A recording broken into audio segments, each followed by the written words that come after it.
welcome to the Managing Change series of webinars from Speaking.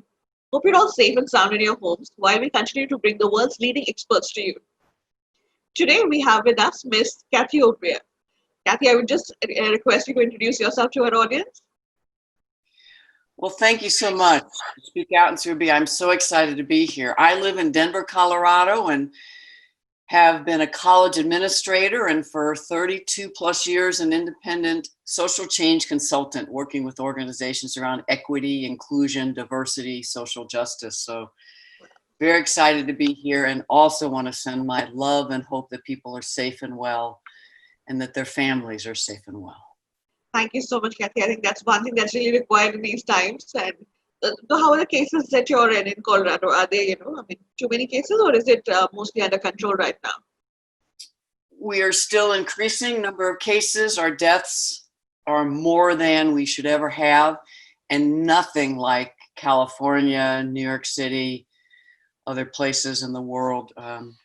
And so, as people might know from the news, the United States is still very unsettled. Don't have enough tests. We don't have enough resources.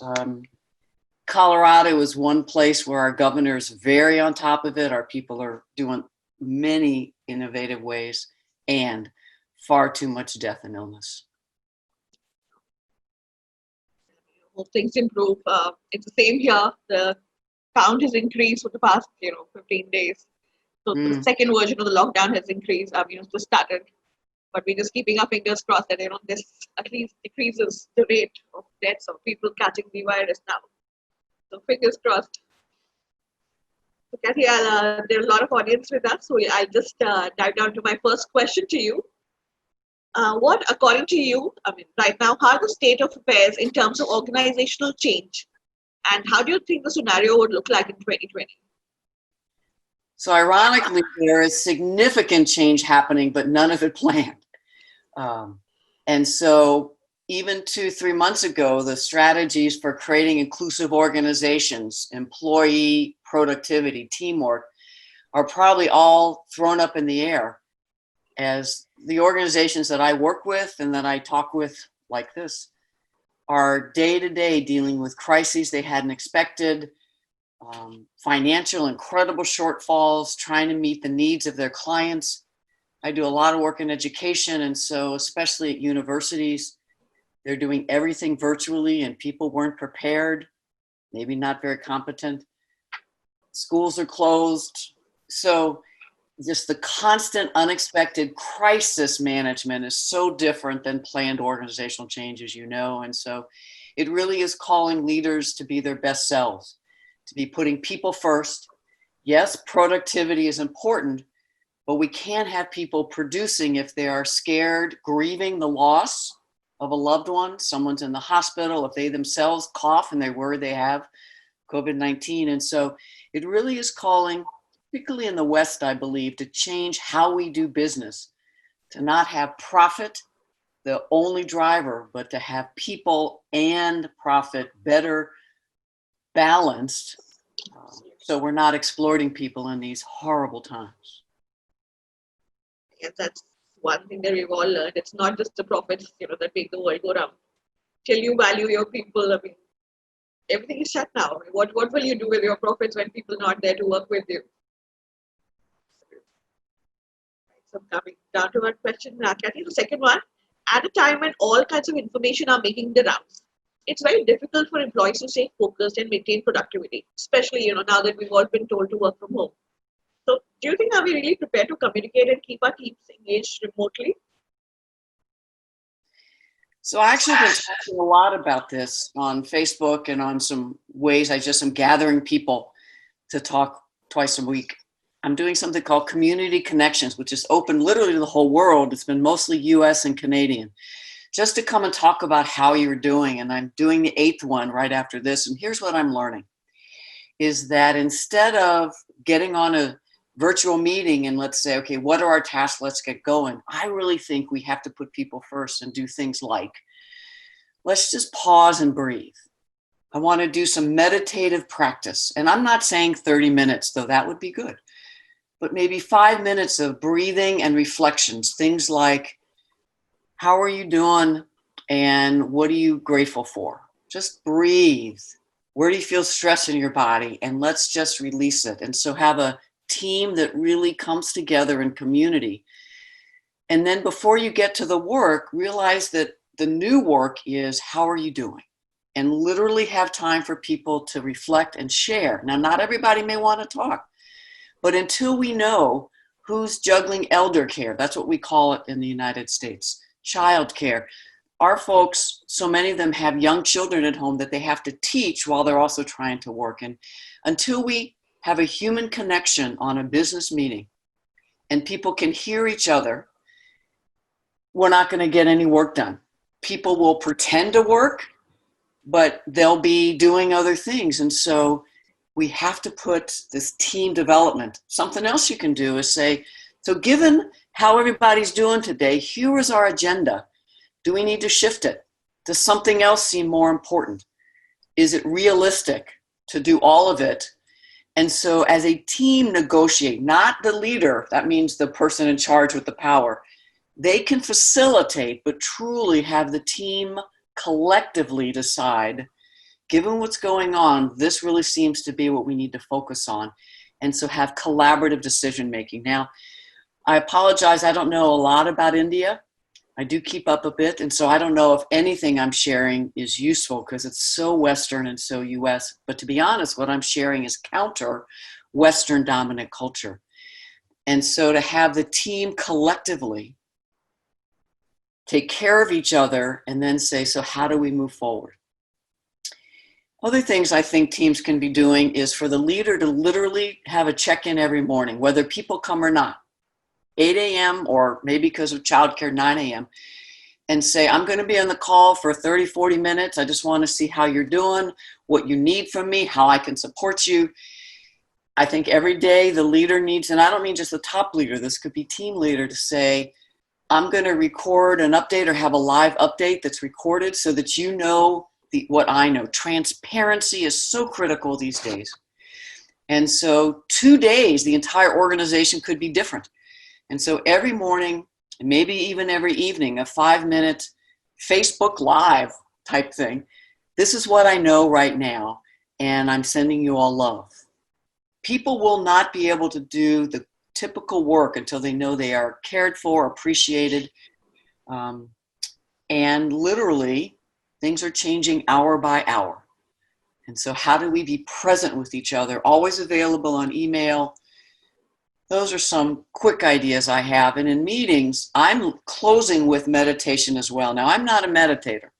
I am talking to people from India, and I understand that meditation is such a key part of spiritual and daily life. And even just a couple minutes at the end of breathing and quiet, and what did you appreciate about each other? How are we working together? And what are your core values, and how do you want to live into those for the rest of your day? Those type of helping people remember who they are, who we are, and how we want to work together moving forward in a new way, a new normal. I have lots more, but I'll pause to see what you want to say. I mean, it's equally relevant in India, Kathy. I mean, this is, it's exactly the way we've been working in. It's the conditions are the same across the world as of now. I mean, we've just suddenly been forced into this that, you have to stay at home and work from home. And of course, we have our parents, and most people have kids staying at home. So, of course, the situations are the same everywhere. And not everybody gets up in the morning and, does pranayama or Surya Namaskar or meditate. So that's again, very good advice.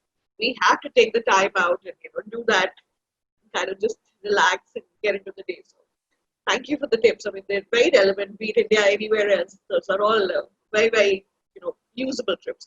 So thank you for that. Can I add? Sure.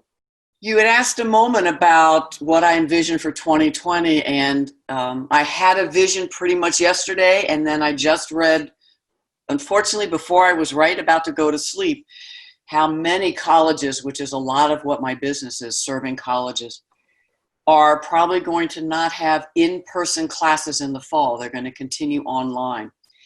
And with all the budget cuts, I went into all kinds of fear, because some of your listeners might be independent startups or independent consulting businesses. So the first is don't read the news before you go to bed. But how do we help organizations really think about what is their core mission? How do they start, but more, what do their clients need today and their staff? And so what I see is what people call mission creep, that when times had been, at least in this country, much more, business was really powerful and good, that people started getting into many things that might not have been their core business, what they're really good at, or what the customers need. And so to be thinking about who do we serve and what are their needs in this pandemic and beyond? What do we do well? And are there things that are on the periphery now that we really don't need to be doing and that actually don't serve our customers and actually may not be cost effective? And while these are hard decisions, they might be important decisions in such an economic downturn, recession. And so to be really based on our values, how we want to be of service in the world, how we want to create a world for our children and grandchildren, even in a profit corporation, but to really get back to our human values in this time. Because what I see, this is a time that's bringing out the worst in people, their habits of racism, classism, sexism, thinking I'm better, profit, fear. It's also bringing out the best of connection and community. And if teams and organizations can elevate those parts of us, even in our planning of what's our business going to be, how are we going to roll out new products and services? Again, I'm a consultant and trainer, and so I reached out to maybe 20 of my current and recent clients and said, if you just want to get on the phone, no fee, I just want to know how you're doing. And about 10 I've talked to in the last week. It's been rejuvenating for me. I learned a lot and I was of service. And how can we help all of our people get back to, we are in this world to be of service? It may look many different ways. And yes, we have a profit and we have a lot of people to have a livelihood. But how do we have fair business practices, collaborative decisions, and really get back to service and our mission? That's going to take some thinking and I don't know. So, I mean, as per you, what all can we do to do that? I mean, what are some of the things that companies should not do at all in these times? Making people work from 8 a.m. to 5 p.m. and check in often. This is a time to believe in our people that if they know what they're supposed to do and why. So get back to the why, our purpose, our mission, how they are important to the whole, and help people remember their value. And then let people do what they need to do on their own time. So not be checking in and like, you didn't do, you're 10 minutes late. Not be making major decisions. I have several clients who are doing layoffs and furloughs.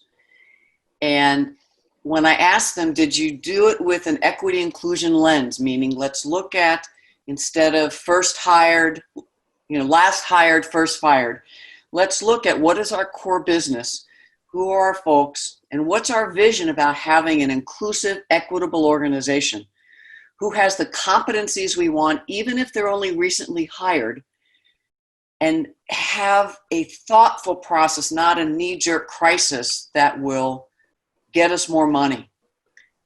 You probably know how in my country, the United States, the government has been sharing theoretically lots of resources, but then you hear how they're going to the companies that already have a lot of money or the people that are millionaires. And as you said, we don't necessarily know what's true. And yet, how do we make sure we're serving, quote, the least of these, or the ones that have been on the peripheral or left behind? We can no longer afford to have a world where 60, 70% literally of our world are pushed aside as not valuable. And we have particularly people who look like me in charge and valued with some other folk of color.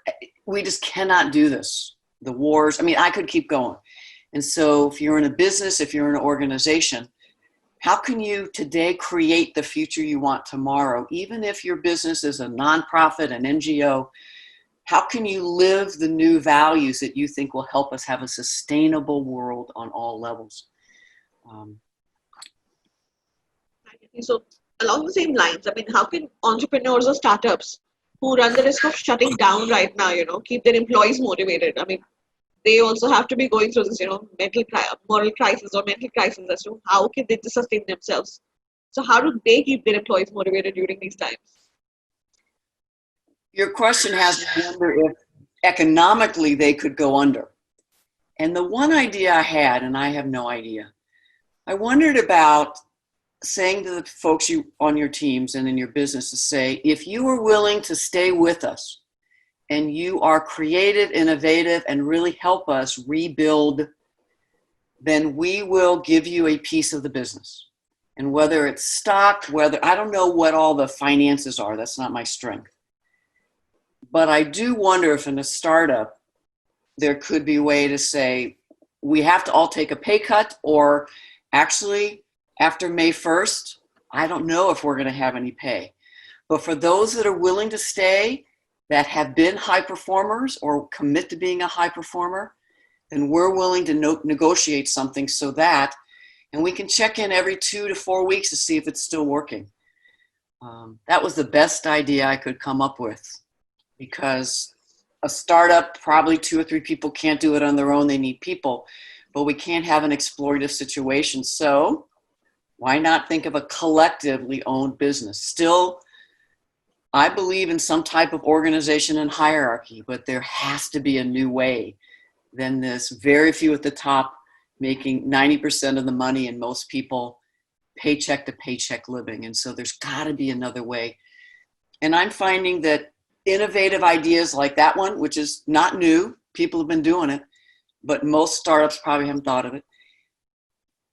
Even teams are finding new ways to work together. So could you imagine if once a week the team said, what did we do this week that helped us be effective, that supported each other in our full lives?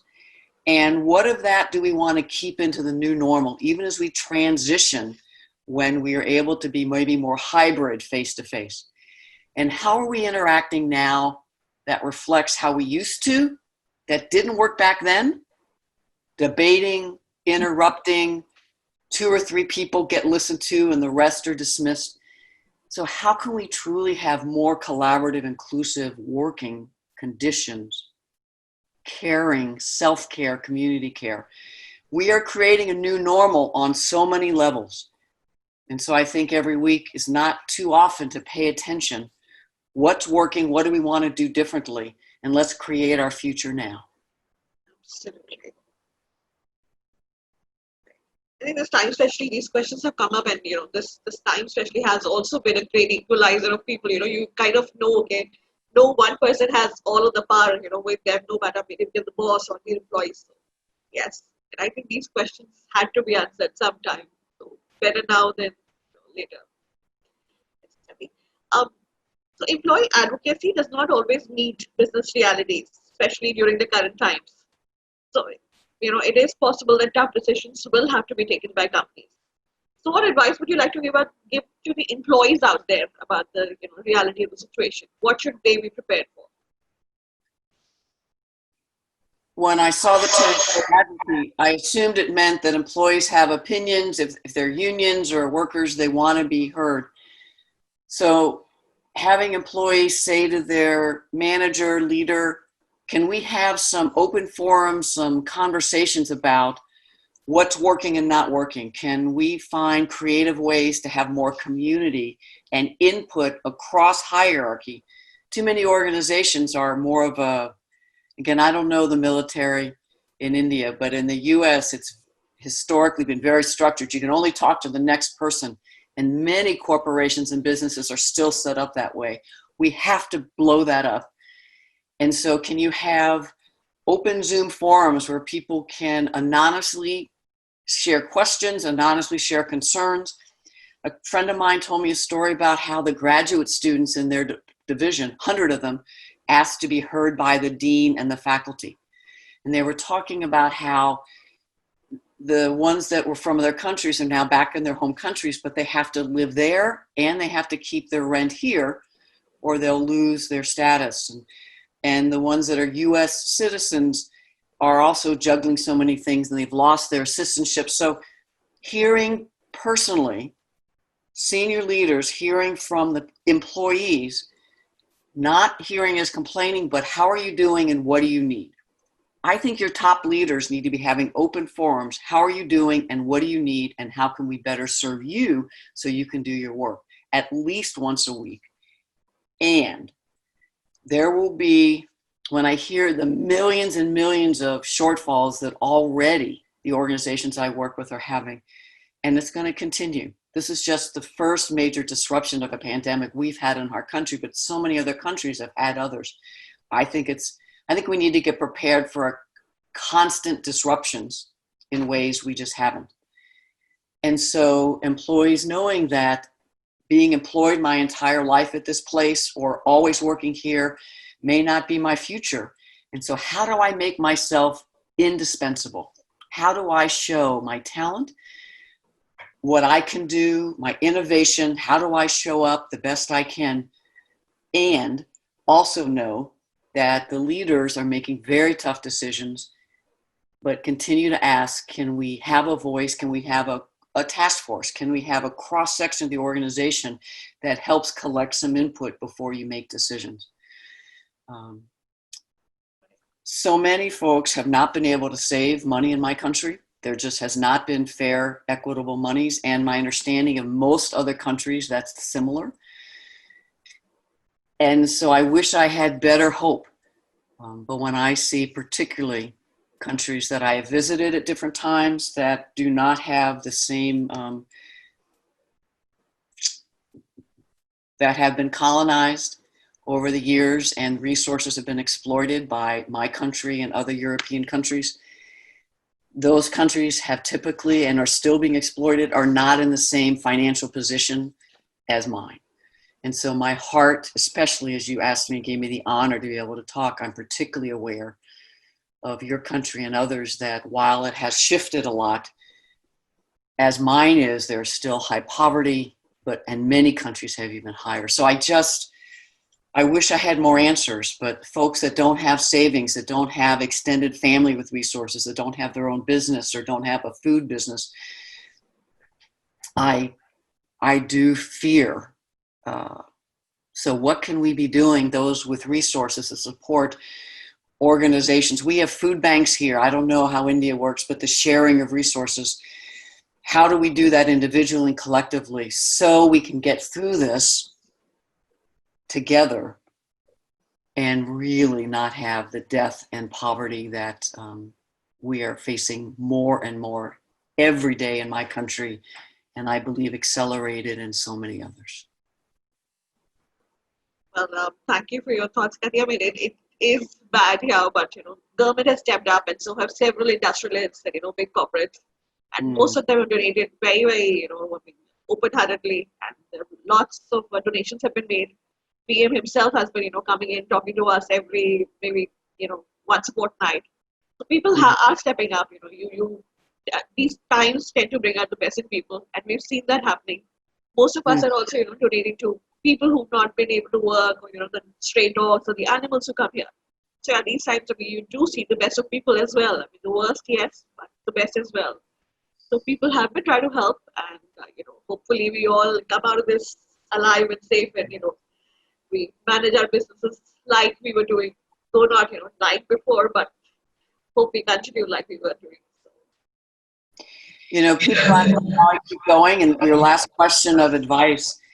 I'm a spiritual person, and when I choose faith, when I do pray, when I do meditate, I can mostly stay in the belief that in this pandemic, more people are waking up to the need to be a collective community. And as you know, in the US, we are so individualistic and self-centered compared to other countries, particularly countries predominantly of color.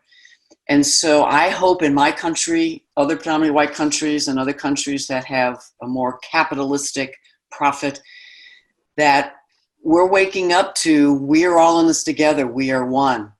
And when I stay in faith, I can believe that this is a time of awakening and a time of spiritual growth. And how can I be a part of that? And again, corporations may not be able to have that be a lead in how they talk to people, but I wonder if there might be organizations that can say, folks of faith that want to come together and support each other, could that be one of the ways people gather, even within organizations?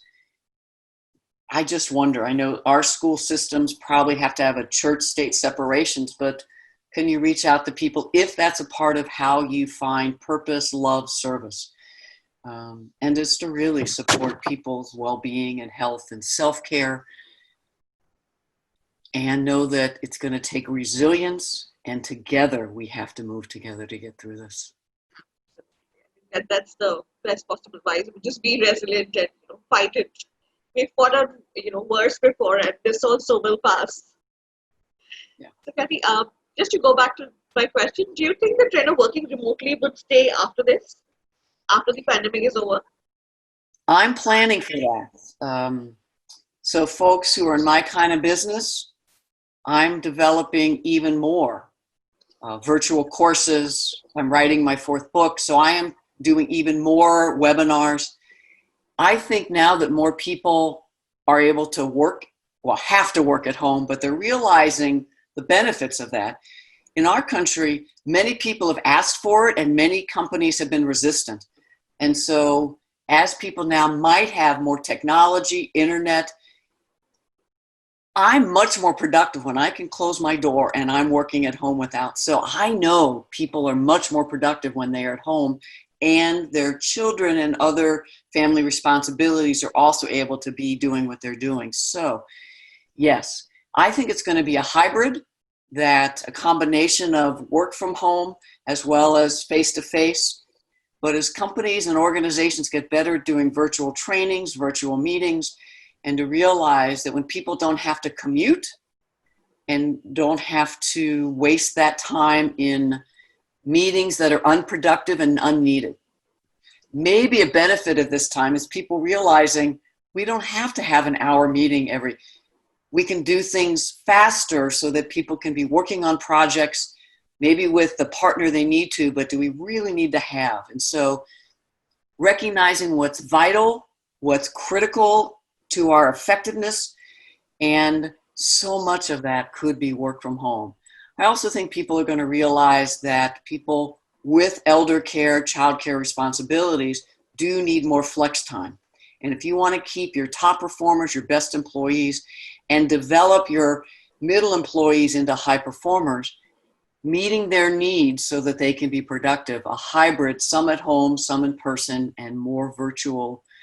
I hate to say it because I believe in face-to-face training. I've been doing it 35 years. But the world is changing. Just like this, whoever believed I'd be able to have the honor to talk with you in India. And so companies have been doing global virtual teams for decades now? The rest of us might need to catch up. And it's going to mean supervisors and leaders are going to get much better at facilitating, not telling people what to do, but truly collectively learning how to have inclusive, productive teams virtually. And that's a skill set in my country that I don't think many leaders have. So how do you cope with the loneliness or the stress or sometimes anxiety that you come with? You're only sitting here alone. You don't have to you don't have anybody to gossip with or just share water cooler chit chat with. So I wonder if organizations can say, as you're working with people and you call them one-on-one, at least the first 10 minutes, I mean, literally at least check in. How are you each doing? Catch up on each other's lives, talk about whatever's going, because we have to lift each other's energy. Talk about what they're doing to take care of themselves and self-care. So much of self-care is connection and community. So whether that's in a team meeting, but to recommend, if you're working from home, reach out to each other, at least 2 people a day. And maybe not an hour, but even if don't have a project, just reach out and how are you doing, whether it's email or a quick call. Know that they may not be able to call you back, but they know you cared enough to reach out. And if people like structure, you could plan who's reaching out to who every day. So you know every day you have one or two people that you can have a human connection with. It's not work, but is relationship building. If every organization can center relationship building and team development as the work in these times, it will pay off multiplied when there is more bandwidth and people can be more present and energetically present to be here. The grief that people are going through, the grief of loss of team, relationship, grief of lost ones, I don't even know the collective trauma an organization, a city, a country, the world will have to learn how do we do collective trauma. We know how to do grief when it's individual and occasional, but I think we're now at about 32,000 people have died in my country. And we're still, climate in many areas still are not doing stay-at-home shelter in place. About, I think, 8 to 10 of our states, so that's 20%, are not doing it. And they have significant deaths. I could talk politics if you want. So we're not done with the death rate so we have to think about the transition back in, and grief, trauma, counseling, teams coming together to share about that, really. And the people that have those skills, the counselors, the therapists, the grief counselors, how are we providing them to our employees now? How are we making the community resources available? Paying for them is one of your benefits. Could be an amazing, we invest in you people first, and we trust you to use it as you need it. Do you have time for one more quick thought? Please. Yes, absolutely. I was talking to a friend yesterday who was talking about not only has there been an increase of people talking about mental health and mental illness in our schools and colleges. We've seen a huge rise in that here in the United States. Doesn't mean folks weren't living with mental health and mental illness before. We just are talking about it more, and people are saying, I need services. Well, in this time of unpredictability, incredible stress, hot buttons, and I call it triggers, that things are happening, emotions are all over, up and down, that folks with anxiety, folks with depression, folks with other types of mental illness, they deserve more support so they can be productive in the workplace and present in their families. And many organizations in the United States have support systems. I wonder if we need to up those in these times, because folks that may not have, quote, a mental health dynamic are experiencing on that continuum far more stress and don't have the capacity and skills maybe to navigate difficult situations, conflicts, all those emotions that are getting re-stimulated. I don't know if you're experiencing that and hearing about that in India. Well, to a lesser extent, maybe, because most of us tend to, stay with our parents. So, it's not single families. We all stay together. So I have my mother and my father staying with me. We all of us are together. So it just helps a little bit, to a certain degree, that you're able to talk about it. You can take care of them. So, yeah. So what a different culture and way of being that gives you that emotional support, connection, community. To your question, in the US, most people may feel isolated from each other. So a benefit so much. And I really wish the folks in India well in this pandemic. Yeah, of course. That's one thing that we've all been very thankful for, especially in these times when you can just, take care of them and see that everything is going fine. They have everything that they need and they don't need to depend on anybody else. So, yeah, that's one good thing about the culture that's come out. Nice, Kathy. So, any last advice that you would like to give all the professionals out there to battle and survive the pandemic?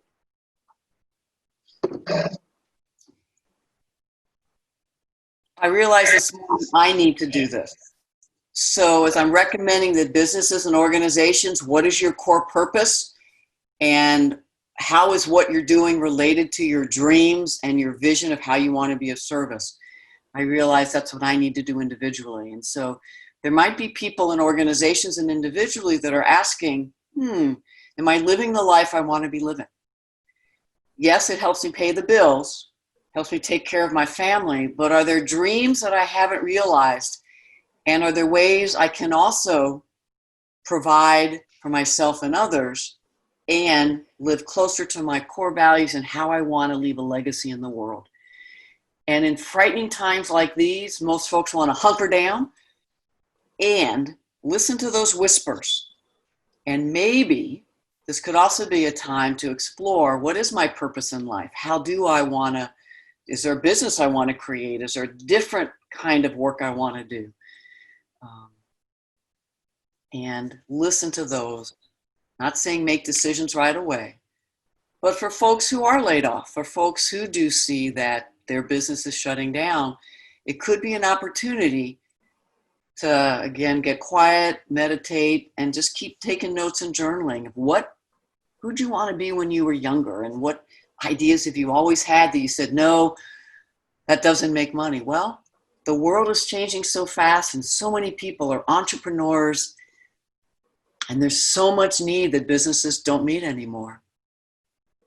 Follow your heart. And that's hard to say when I know people are losing their jobs and people are having trouble finding food. And I'm just saying, listen to the whispers, because maybe this could be a time that you actually find something that's far more profitable and really serves society and the world. Absolutely. And really, what time, better than the present? Maybe, maybe it just turns out for the best. And that's what we're all doing, hoping for the best. So yeah, absolutely. And thank you so much for your time, Kathy. It's been such a pleasure having you here. Thank you so much, Kathy. It's been delightful.